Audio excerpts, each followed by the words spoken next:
Plus News Updates. Ako po si Cesar Soriano para ihatid ang nangungunang mga balita sa buong kapuluan ngayon.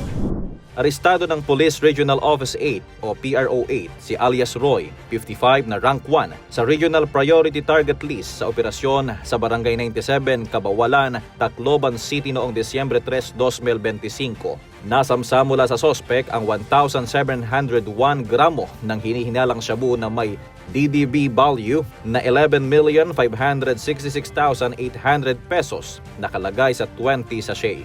Isinagawa ang operasyon sa koordinasyon ng RPDEU 8, Regional Intelligence Division, Tacloban City Police Office at PDEA 8. Ayon kay Police Brigadier General Jason L. Capoy, malaking tagumpay ang pagkakadakip sa high-value target bilang bahagi ng mas pinaigting na kampanya kontra iligal na droga sa Eastern Visayas. Naimbentaryo ng maayos ang lahat ng ebidensya at isinampa na ang kasong paglabag sa Republic Act 9165 laban sa sospek. Umabot sa 3.06 million pesos na halaga ng hinihinalang shabu ang nasamsam at isang high-value individual ang arestado sa buy-bust operation sa Barangay Campombo, Santa Maria, Bulacan, bandang 2:10 p.m. kahapon, December 4. Target ng operasyon ng suspect na si alias Louie, 48, na matagal nang minamanmanan dahil sa koneksyon sa drug network, pinangunahan ng operasyon ng Santa Maria Municipal Police Station kasama ang Bulacan PIU, PIT East, RIU-3 at PIDEA Bulacan. Pinuri naman ni Police Regional Office o PRO3 Regional Director, Police Brigadier General Ponce Rogelio Peñones Jr. ang mabilis na aksyon ng mga operatiba at binigyang diin na palalakasin pa ng PRO3 ang intel-driven operations upang maputol ang supply chain ng iligal na droga sa rehiyon.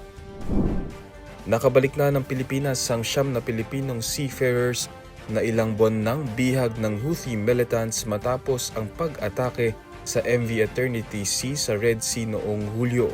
Pasado alas 9 kagabi nang dumating sa Ninoy Aquino International Airport Terminal 1 ang 9 na nagmula sa Muscat, Oman.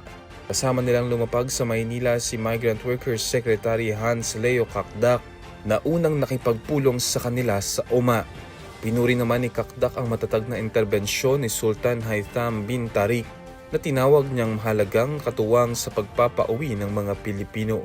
Ayon sa DMW, matagal nang malalim ang ugnayan ng Pilipinas at Oman, lalo na sa sektor ng paggawa kung saan libo-libong OFWs ang nasa bansa.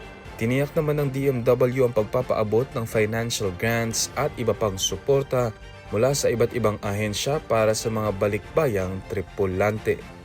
Ako po si Cesar Soriano, kasama nyo sa bawat pagputo ng balita.